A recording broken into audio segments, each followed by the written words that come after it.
নমস্কার, সকলে কেমন আছেন? আশা করি সকলে ভালোই আছেন। হর হর মহাদেব। আজকে দেখাবো ক্যান্টিন স্টাইলে ডিম রান্না করা। ঘড়ি কিন্তু ঘুরঘুর করে ঘুরেই যাচ্ছে। ঘড়ি দেখিয়ে দিচ্ছে সময় কিন্তু হয়ে যাচ্ছে। সঠিক সময় সঠিকভাবে রান্নাটা করে নিতে হবে। তাই বলছে আমাদের ঘড়ি। যাই হোক, ঘড়ি দেখে আমি কড়াই বসিয়ে দিয়েছি। কড়াই বসিয়ে কড়াইতে তেল দিয়ে তেলটা ভালো করে গরম হওয়ার জন্য অপেক্ষা করতে হবে। তার জন্য গ্যাসটাও আমি খানিকটা বাড়িয়ে দিলাম, যাতে তেলটা তাড়াতাড়ি গরম হয়ে যায়, যাতে আমার রান্নাটা খুব সুন্দরভাবে আরম্ভ করা যায়। আপনারা কে কোথা থেকে ভিডিওটা দেখছেন অবশ্যই কমেন্ট করে জানাবেন। আপনাদের এক একটা কমেন্ট আমার এক একটা ভিডিও করার অনেকটা আগ্রহ বাড়িয়ে দেয়।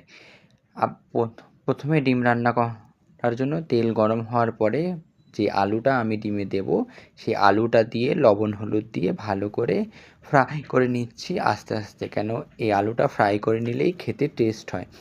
আপনারাও এইভাবে রান্না করতে পারেন। দেখতে থাকুন, এই রান্নাটা যদি পছন্দ হয় অবশ্যই এইভাবে রান্না করবেন। যাই হোক, আপনারা কে কোথা থেকে ভিডিওটা দেখছেন আর আমার ভিডিও কেমন লাগছে অবশ্যই জানাবেন।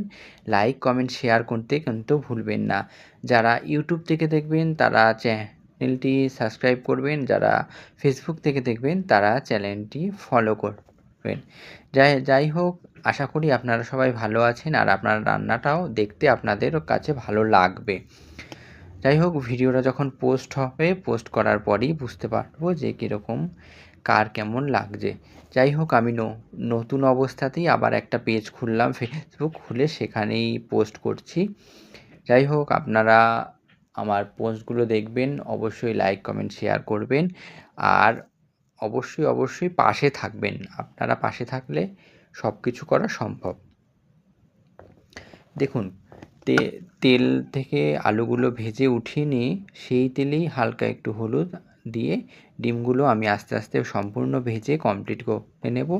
আপনারা দেখতে থাকুন, সম্পূর্ণ রান্নাটা এইখানেই কমপ্লিট হয়ে যাবে। আপনারা কে এরকমভাবে ডিম রান্না করেন বা করেছেন অবশ্যই সেটা আমাকে কমেন্টের মাধ্যমে জানাবেন। দেখুন, ডিমটা পুরো ভাজা কমপ্লিট। আমি আস্তে আস্তে ডিমগুলো উঠিয়ে নিচ্ছি, সাবধানে তেলটা ছেঁকে, যাতে ডিমটা না ভেঙে যায়, অতিরিক্ত রান্নায় তেল না হয়। কিন্তু তবুও এই রান্নাটাতে একটু বেশি তেল হয়ে গেছিলো, হয়তো আমার মাপের ভুলে। যাই হোক, সেরকম তার জন্য কোনো অসুবিধা হয়নি। আর এখানে ডিমটা আলুটা ভাজার জন্য একটু তেল